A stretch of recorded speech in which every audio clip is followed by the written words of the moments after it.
Bueno, mi nombre es Albeiro Melo Gámez, soy licenciado en Educación Artística y en cuanto a las preguntas que me formuló la maestra Jenny Cepeda, quiero comentar. La primera pregunta es, ¿la enseñanza reflexiva es más eficiente para memorizar?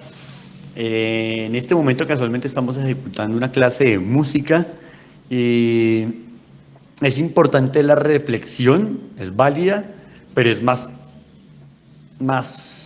efectiva la práctica. Desde la práctica se puede ejecutar muchísimo más. Es importante el aprendizaje en conjunto de los padres, maestros y estudiantes para una mayor comprensión, sí, porque la socialización de un concepto permite su interiorización y su adecuada canalización dentro del concepto.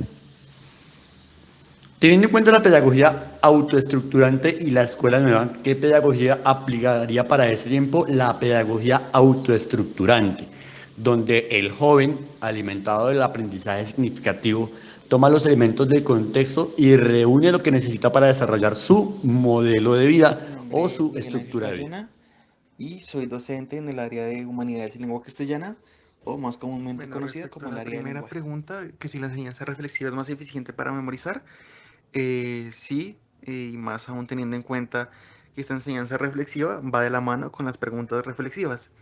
Entonces, si, no sé, se hacen preguntas directas o preguntas puntuales, muy posiblemente el estudiante, y más aún si es un niño pequeño, pues se va a bloquear. Mientras que la enseñanza reflexiva de alguna manera va a hacer un recorrido pequeño por esos conocimientos previos que el estudiante ya tiene, pero que en el momento no puede traer de manera inmediata. Sin embargo, pues con la enseñanza reflexiva y acompañada de estas preguntas, pues al ser todo un proceso y no algo puntual, no algo inmediato, el estudiante va a ser capaz no únicamente de memorizar, sino de apropiarse de los conocimientos. Respecto a la segunda, que sí es importante el aprendizaje en conjunto con padres, maestros y alumnos para una mayor comprensión, sí, porque pues como maestros o como docentes, pareciera que a nosotros no solo se nos da la labor de educar a los estudiantes, sino también de criarlos o de hacer de figuras paternas, cuando realmente el proceso educativo, pues no solamente entre maestros y alumnos, sino también entre padres de familia.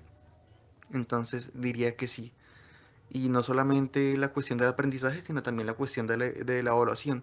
Es importante que los papás estén involucrados en todos estos procesos, pues en donde, pues para que no se dediquen únicamente a mirar si el estudiante tiene buenas o malas notas, sino que estén involucrados en el proceso de tal manera que puedan servir de mediadores, aparte del maestro, para ayudarles a reforzar los conocimientos en los que tienen falencias o tal vez motivarlos a que aprendan aún más. ¿Y qué pedagogía aplicaría para este tiempo? En mi caso particular, me siento más relacionado con la pedagogía por proyectos, que si bien fue una propuesta de Joseph Jolivet en los 70 en Francia, en Colombia no se vino a implementar sino hasta el año más o menos 2010. Entonces es algo que se está desarrollando hasta ahora, pero este tipo de aprendizaje creo yo que es más objetivo y más ameno para los estudiantes, más activo, no resulta tan tedioso porque uno no asume que el estudiante es una tabula rasa, es decir, que no conoce nada, sino y tampoco pues tiene una figura de autoridad, sino que hay una relación de aprendizajes entre ambos, entre estudiantes y docentes, entre sí, estudiantes y docentes. Por lo que si bien el maestro tiene que guiar el proceso, los estudiantes también pueden enseñarnos mucho. Entonces diría yo que el aprendizaje por proyectos, más aún porque va de manera escalonada y no es un proceso inmediato, no es algo que se ve en una clase y salió, ni pues algo que se plasme en una única rúbrica o en una única didáctica. Entonces, en mi caso personal diría yo que el aprendizaje Autorizo por el uso proyectos. de mi nombre y mi voz Cordial saludo, con mi fines nombre es académicos. Jenny Recon, soy normalista superior de básica primaria y de bachillerato. Daré respuesta a las siguientes preguntas. ¿La enseñanza reflexiva es más eficiente para memorizar? Pues la enseñanza reflexiva, así como su mismo nombre lo indica, pues es la estrategia que nosotros como docentes tenemos para hablar desde la experiencia cotidiana y reflexionar acerca de cómo el estudiante puede crear su propio conocimiento.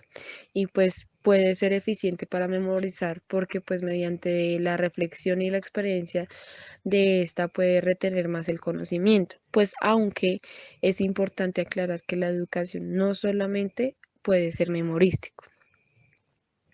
La segunda es importante el aprendizaje en conjunto con padres, maestros y alumnos para la mayor comprensión.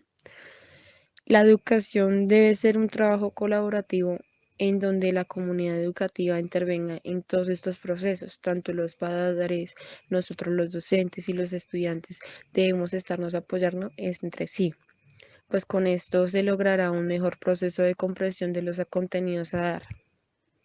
Y por último tenemos teniendo en cuenta la pedagogía autoestructurante y la escuela nueva. ¿Qué pedagogía aplicaría para este tiempo? Bueno, teniendo en cuenta este tipo de pedagogía, se debe entender que el niño debe construir su conocimiento y sentirse en el proceso de enseñanza y de aprendizaje. Por lo tanto, pues es indispensable que la estrategia pedagógica se base en la creación de actividades de exploración que le permite socializar no solo con su entorno, sino también con sus padres.